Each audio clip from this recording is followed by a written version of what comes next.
लागेलू, सोना परियन के रानी लागेलू।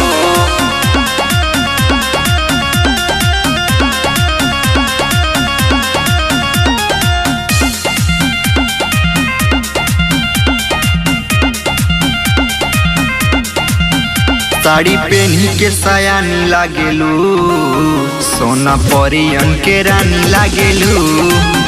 साड़ी पहनी के सयानी लागेलू, सोना परियन के रानी लागेलू। तोहार अखिया बा मोती जइसन, अब तू ही सोना चानी लागेलू। निरमल मीठा पानी लागेलू, जानू परियन के रानी लागेलू। साड़ी पहनी के सयानी लागेलू, सोना परियन के रानी लागेलू।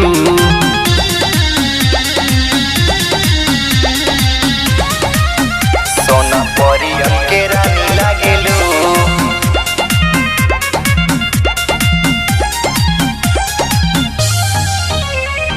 उठवा गुलाबी तोहर के तना निहारी, लव वाला हो गईल हमके बीमारी, हमके बीमारी, हमके बीमारी। कारी के सिया हवा में लहरावत चलेलू, दिलवा पे तू बिजली गिरावत चलेलू, गिरावत चलेलू। तोहार अखिया में पढ़ी दिन रात, प्यार के तू कहानी लागेलू।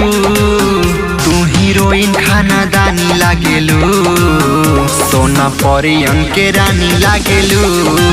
साड़ी पहनी के सयानी लागेलू, सोना परियन के रानी लागेलू।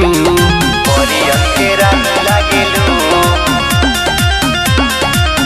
सोना परियन के रानी लागेलू।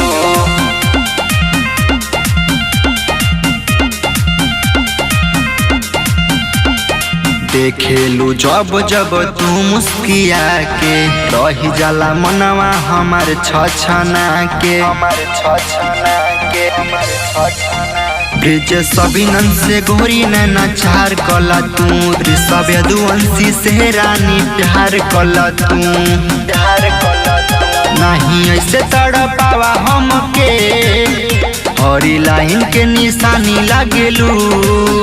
जान तू ही दिल जानी लागेलू, गोरी परियन के रानी लागेलू। साड़ी पहनी के सयानी लागेलू, सोना परियन के रानी लागेलू, सोना परियन के रानी लागेलू।